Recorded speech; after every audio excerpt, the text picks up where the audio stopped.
In October of 1923, a single loaf of bread in Germany costs like 200 billion marks. Which is just an unfathomable number to even wrap your head around. Right. Just a few years prior, that exact same loaf cost less than 1 mark. You didn't carry money in a wallet anymore. No, you needed a literal wheelbarrow. Yeah, a wheelbarrow of cash. Just hoping the price wouldn't double by the time you reached the front of the line at the bakery. So, welcome to the invisible battlefield. It really is a battlefield, just one we don't usually see. Exactly.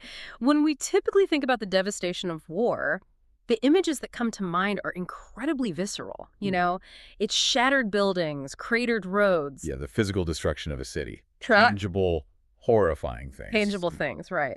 But then you look at the research we're diving into today, and we've got excerpts from a really eye-opening chapter titled War Economy, Chapter 16, How Wars Devalue Currencies. Published on quirkyjournals.com. Right. Yes, Yeah. exactly. And when you read it, you realize there is an entirely different kind of destruction happening concurrently. A destruction that leaves no craters and, drops no bombs. But it can completely devastate a country from the inside out. Because the source material reveals that the destruction of a country's financial system is just as devastating as the kinetic warfare. It's just far less visible on the nightly news. Yeah, and its effects ripple through every single aspect of civilian life. It quietly drains the wealth of a nation, sometimes for generations after the peace treaties are actually signed. Which is a terrifying thought when you really break it down. It totally is. And that is our mission for you today. We are going to explore this hidden financial machinery of war. We want to understand how governments use their own national currency, essentially, as a tool for survival. Right, and how that covertly impacts the wealth of everyday citizens like you. Okay, let's unpack this. Because to understand the modern financial weapons we see deployed today, we have to look at the root cause. We have to ask why governments start messing with their money in the first place. Exactly. Why do it at all? Well, consider the political reality of a wartime leader. Wars are shockingly expensive. They require massive, immediate capital. Right. You need weapons, troops, logistics, all of it right now. Exactly. But normal revenue streams, like standard income taxes or trade duties, they either dry up entirely or they just aren't enough to fund a sudden exponential spike in military spending. Because the state needs resources immediately, but overt taxation is a very dangerous game during a crisis. It's basically political suicide. Right. Raising taxes during a war when the public is already suffering and rationing food and dealing with immense stress. Nobody wants to be the leader who knocks on a grieving family's door and asks for 40% of their income to fund the front line. They'd be ousted instantly. Yeah, so instead of taxing people directly and transparently, the government essentially waters down the money supply. Which is a great way to visualize it. Yeah, it's like a restaurant owner who suddenly has to feed twice as many people but can't buy more ingredients, so they just keep adding water to the soup. There's more soup in the pot, technically. Yeah. Technically, yeah. But it's entirely devoid of nutrients. It's just less filling for everyone eating it. That analogy captures the mechanism perfectly. Economists refer to this process as seigniorage. Seigniorage. Kind of a fancy word. It is. Historically, seigniorage was the physical profit a monarch made from the minting of coins. So the difference between the cost of the metal and the face value of the coin itself. Oh, interesting. Yeah. But today, it represents the hidden revenue a government extracts simply by creating new money. And when deployed to fund a war, this acts as a covert inflation tax. An inflation tax, because it's a tax you never voted on, right? It was never debated in a legislature anywhere. Exactly. It just magically appears as the cash in your savings account loses its purchasing power. And what blew my mind in the text is the historical precedent for this. This isn't some modern trick invented by central banks in the 20th century. Not at all. The Romans were doing this. Roman emperors literally reduced the amount of actual silver in the denarius. Right. They would melt down the silver, mix in cheaper metals like copper, and then mint a larger volume of coins just to pay their legions. What's fascinating here is that while the methods have evolved, the core motivation has stayed the same. Survival at the expense of citizens' purchasing power. It has remained exactly the same for millennia. Yeah, and after the Romans, medieval monarchs refined the process with a practice called coin clipping. Oh, right, where they would physically shave off tiny amounts of precious metal from the edges of circulating coins. Exactly. They'd shave the edges, when it clipped coins back into the economy and then take those accumulated shavings, melt them down, and mint brand new coins for the crown. So the citizen held a coin with the same face value, completely unaware its intrinsic worth had literally been stolen. Stolen right off the edges. But, the scale of that wealth transfer completely shifted once we moved away from physical metals and into paper money. Because shaving a silver coin takes time and physical labor. Right. Whereas printing paper money, or in today's world, just pressing a button on a computer means the damage can be instantaneous and totally catastrophic. Which brings us to World War I, which the text points to as the great pivot point here. Yeah, because prior to 1914, most major global economies operated on the gold standard. Right, your paper currency was basically a claim check directly tied to a physical quantity of gold held in a vault somewhere. And that system functioned as a built-in speed limit on government spending. A state couldn't arbitrarily print infinite amounts of paper money. Because they didn't have infinite amounts of gold to back it up, anyone could theoretically walk into a bank and demand their gold. Exactly. But industrial warfare completely shatters that speed limit. The sheer scale of artillery and troop mobilization in World War I was just so unprecedented. The participating nations realized within weeks that they would go bankrupt if they stuck to the rules. So they just suspended the gold standard. They locked the vault doors, told citizens they could no longer trade paper for gold, and just fired up the printing presses to buy weapons. And the resulting aftermath demonstrated the sheer destructive power of unchecked seigniorage. With that golden speed limit removed, countries printed money at a staggering velocity. Which leads right back to that German example from the start of the deep dive. Right. Wartime money printing had already severely eroded the German mark during the conflict, but the momentum was just unstoppable. By October 1923, German hyperinflation hit 29,500% in a single month. Just unbelievable. Prices were literally doubling every few days. But wait, I want to push back on this a little bit, or at least look at it from another angle for you guys listening. Okay, sure. Because we constantly hear in financial news today that a weaker currency isn't necessarily a bad thing. Like, if a country devalues its currency, doesn't that make its exports cheaper for the rest of the world to buy? That is the common theory, yes. Right. If my money is worth less, foreign buyers can buy more of my manufactured goods. Shouldn't that actually help a country recover its economy after a crisis? Well, the logic you're pointing to is a staple of peacetime economics. A slightly weaker currency can indeed make exports more attractive on the global market. So why doesn't it work after a war? Because war, and the immediate economic shockwaves following a war, completely break those normal rules. Yeah. The text uses the Great Depression to illustrate this perfectly. Which was a crisis heavily fueled by the unresolved monetary chaos of World War I. Exactly. During that era, over 70 different countries attempted competitive devaluations against gold. So everyone tried to water down their own soup at the exact same time, basically hoping to steal a competitive advantage? They did, and the result was devastating. The source cites data from the National Bureau of Economic Research, the NBER, showing this caused a spectacular backfire. Wow, really? Yeah. When one country deliberately devalues its currency, its trading partners don't passively accept the loss of their own export markets. They retaliate. Oh, I see. So if country A drops its currency value by 10%, country B responds by dropping theirs by 15%. Or they throw up massive import tariffs. So global trade wasn't boosted by these devaluations. It was actually reduced by more than 21%. That's a huge drop. The entire international trading system just collapsed into a bitter currency war. Exactly. Which means the illusion of competitiveness just destroys the entire marketplace. Nobody wins. And it's not just the international trade that suffers. The internal domestic economy gets totally paralyzed, too. Right, and the text makes a really crucial distinction here between currency depreciation and currency devaluation. Yeah, those terms sound identical, but they function very differently. Understanding that distinction is vital. Currency depreciation is driven by the open market. Investors lose confidence in a nation's economy, perhaps due to a conflict, so they sell off the currency. Which causes its value to drop naturally. Exactly. Currency devaluation, on the other hand, is a deliberate, targeted policy action by a government or central bank to artificially suppress the exchange rate. And during wartime, a nation is often battered by both forces simultaneously, right? Yes, and the data the text provides on this is incredibly grim. Research from CFIR Vox EU shows that after wars, nominal depreciations, meaning the official on-paper drop in the currency's value, Average over 100%. Over 100%.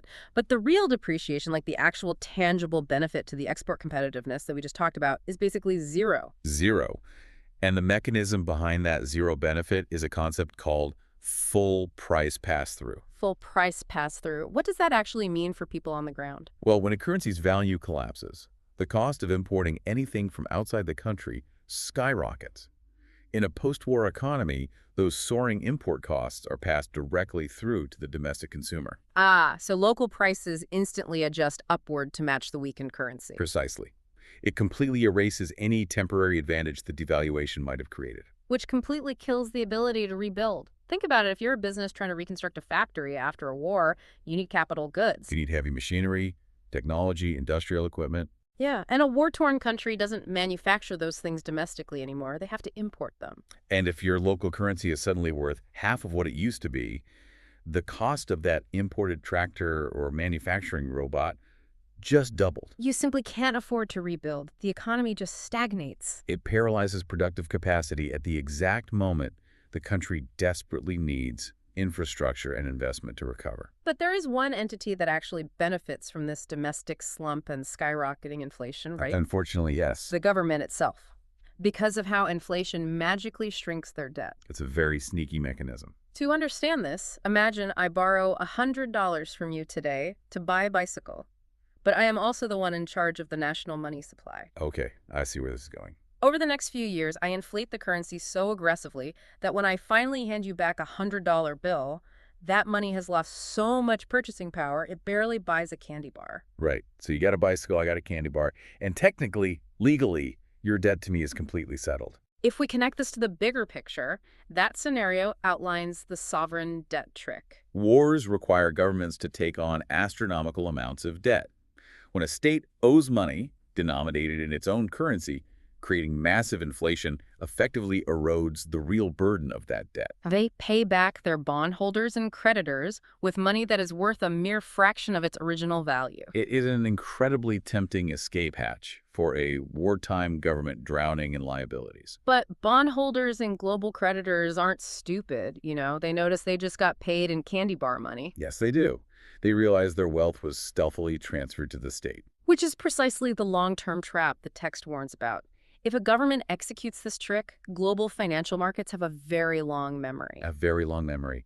The next time that country needs to borrow money, say, to build hospitals or roads, creditors will demand cripplingly high interest rates. Just to compensate for the very real risk that the government will just inflate the debt away again. Exactly. It damages the nation's creditworthiness for decades. It is a short-term survival tactic that ensures long-term economic strangulation. And this dynamic of sacrificing long-term stability for short-term survival isn't just a relic of the 20th century. The battlefield has simply digitized. We've gone from physical coins being clipped to paper money being printed by the wheelbarrow to 21st century digital financial warfare. Now, before we dive into these next examples, it is important to note for you listening that the source material touches on the policies of several modern nations, including the US, China, and Russia. Right, and we are simply unpacking the economic mechanisms described in the text. Exactly. We aren't taking a political stance or endorsing any specific viewpoint on these conflicts. We just want to impartially look at the mechanics. And looking purely at those mechanics, the source points out that post-9/11 U.S. military campaigns were largely funded without issuing broad war bonds or enacting massive tax hikes. Which is how it used to be done. Right. Instead, funding was facilitated by keeping interest rates historically low and utilizing quantitative easing. Quantitative easing. That's a mechanism where a central bank essentially creates new digital money to buy government bonds, flooding the financial system with liquidity. And while it funds the state, it also exerts downward pressure on the currency's value. And the text details how this isn't an isolated tactic at all. It mentions a covert currency war around 2019 involving the US, the European Union, and the Bank of England. All these major players were keeping interest rates near zero. Because when rates are low, investors look elsewhere for better returns, which naturally weakens the currency. We also saw China allowing its currency, the yuan, to weaken during tariff disputes with the U.S. Yeah, that was a fascinating example. If the U.S. slaps a 10% tariff on Chinese goods, but China lets the yuan drop by 10%, the price for the American consumer stays exactly the same. The tariff is neutralized through currency manipulation, but the Chinese citizens' purchasing power drops. The most vivid contemporary illustration of financial warfare in the text, however, is the Russia-Ukraine conflict. Here, we see financial sanctions deployed as overt, aggressive weapons. Yeah. Following the 2022 invasion, Western nations didn't just provide kinetic military aid, they targeted the plumbing of the Russian financial system. They cut a major Russian banks off from SWIFT. And for context, SWIFT is essentially the secure messaging system that global banks use to communicate and settle cross-border transactions. Without it, moving money internationally becomes incredibly difficult. Furthermore, they froze a massive portion of Russia's foreign exchange reserves held abroad. Which instantly caused massive volatility for the Russian ruble. If a central bank can't access its reserves, it can't defend its currency in the open market. And the collateral damage of this kind of conflict is immense. Ukraine's currency, the hryvnia, faced enormous pressure too. Oh, definitely. To prevent total economic collapse, Ukraine had to implement incredibly strict capital controls. Meaning legally restricting citizens and businesses from moving their money out of the country or converting it to foreign currency. And they had to rely heavily on stabilization support from the IMF, the International Monetary Fund, just to keep the basic financial system breathing. It underscores how modern warfare requires a defense strategy on two fronts simultaneously. You have to hold the physical territory, but you also have to protect the digital financial infrastructure. But, traditional banking sanctions only work if money has to flow through traditional banks, which introduces a massive loophole mentioned in the text that didn't exist in previous wars. Cryptocurrencies. Right. During the initial shock of the invasion in Ukraine, when traditional banks were forced to close their doors or severely limit ATM withdrawals, crypto acted as a borderless financial lifeline. People could access value, receive donations, or move their savings on a smartphone when the physical infrastructure around them was literally failing. It provided a vital, decentralized alternative completely outside the traditional state-controlled banking system. But the text points out a massive, tragic irony here. Yeah, because crypto is notorious for its extreme volatility. Exactly. So you have vulnerable citizens trying to escape a crashing national currency, desperately seeking safety in digital assets. But the value of that crypto could easily drop 20 or 30% over a single weekend. It has the potential to compound a family's financial distress at the absolute worst possible moment. This raises an important question when we step back from all these macroeconomic mechanisms, the seigniorage, the full price pass-through, the SWIFT sanctions. What does all this actually mean for the everyday person walking down the street? The jargon can sound very academic, but the human cost on the ground is profoundly unequal. It's wildly unequal. If you are wealthy or if you own hard assets, you have a lifeboat. You can weather the storm. But for the vast majority of citizens, it's a disaster. The text makes it explicitly clear. Wartime currency devaluation is fundamentally a massive wealth transfer from the poorest citizens directly to the government. The groups most crushed by this machinery are wage earners and pensioners. Yeah, if you rely on a fixed retirement income, or if your wages take an entire year to adjust to inflation, but the price of basic food and heating fuel is doubling every single month. Your standard of living just collapses. You are effectively being pushed into poverty to subsidize the state's military expenditures. So how do you protect yourself? If you are a listener realizing this machinery exists in the background of global geopolitics, what do you actually do? Well, the text mentions a few historical protection strategies. One is holding safe haven foreign currencies. Traditionally, things like US dollars or Swiss francs, right? Currencies backed by stable institutions. Exactly. Another is holding hard assets, things like property, gold, or essential commodities. Things that exist in the physical world and cannot be magically multiplied by a central bank keystroke. And, of course, aggressive diversification. But the harsh reality, however, is that implementing those strategies during an active conflict when capital controls freeze your bank accounts and global supply chains are disrupted is incredibly difficult for the average citizen. Which is why the ultimate policy lesson derived from the source material isn't just about individual portfolio protection. It's about how societies must structure their institutions during peacetime to prevent this abuse in the first place. Yes, the primary defense mechanism is maintaining absolute central bank independence. You have to separate the power to spend the money from the power to print the money. Exactly that separation. Mm. If the political leaders who are deciding to fight a war can simply pick up the phone and order the central bank to print the funds to pay for it, The temptation to use the invisible inflation tax will always be too great. always.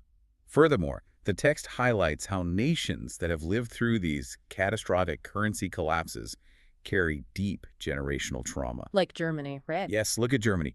Their extreme institutional aversion to inflation, which is fundamentally baked into the DNA of the European Central Bank today, stems directly from the trauma of the Weimar hyperinflation. They learned the hard way what happens when you let the printing press dictate the war effort. They absolutely did. So what does this all mean? We've traced this hidden machinery from Roman emperors shaving silver denarii to wheelbarrows of cash in the 1920s, all the way to modern quantitative easing and frozen digital reserves. Quite a journey. And the through line across history is incredibly clear. Currency devaluation is an invisible battlefield. It is a highly effective tool that allows governments to survive the immediate existential threat of a conflict. But the true cost of that survival is placed squarely on the shoulders of everyday citizens through hidden inflation taxes. And the long-term economic scars of that strategy, the loss of institutional trust, the destroyed life savings of the middle class, the retaliatory global trade wars, Those consequences inevitably outlast the actual armed conflict by decades. it might take 10 years to physically rebuild a bombed city, but it can take multiple generations to rebuild the public's trust in the national currency. It really can. And as we wrap up this deep dive, I want to leave you, the listener, with a final thought to mull over. We mentioned cryptocurrency as a wild card, but right now, central banks around the world are developing their own digital central bank currencies, or CBDCs. Which is essentially programmable government money. Yeah. So if physical cash completely disappears in the coming decades, and we entirely adopt these programmable digital currencies, what happens during the next major global conflict? It's a huge unknown. Could a desperate wartime government instantly clip the coin with a single line of code?